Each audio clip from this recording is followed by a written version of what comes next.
fabliaux.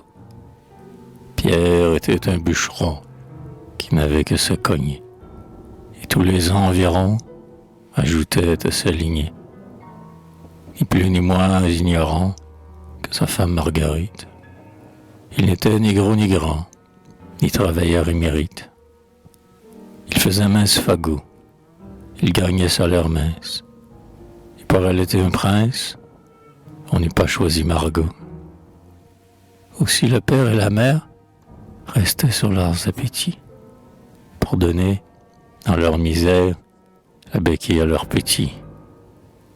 Comme ils buvaient de l'eau claire, bien souvent leur repas, la femme était de bonheur, et l'homme ne jurait pas. Ils s'aimaient sans propos fades, et sans deviser d'amour.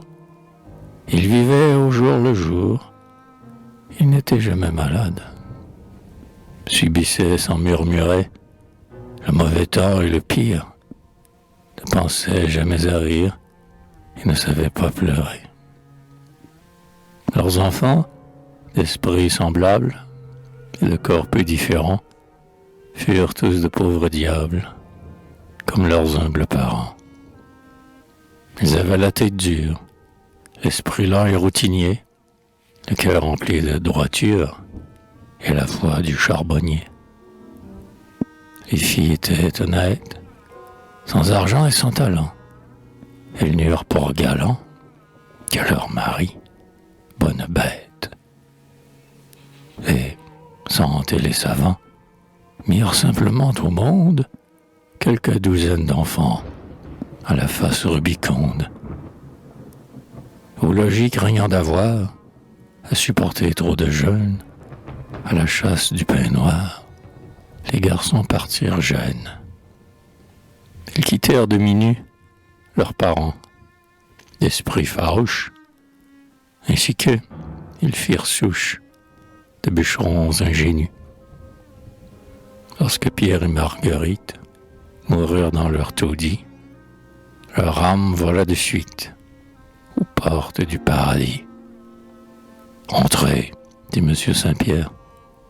Entrez, entrez, bonnes gens, vous qui faites sur la terre si simplement indigents, qui, sans faire la grimace, avec intrépidité, de la rude pauvreté, avez porté la besace.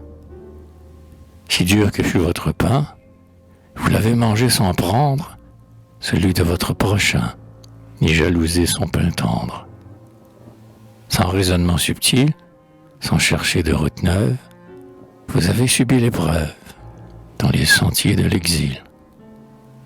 Le ciel est votre royaume, c'est pour vous qu'il est écrit. Heureux les pauvres d'esprit. Entrez, femme, entrez, bonhomme.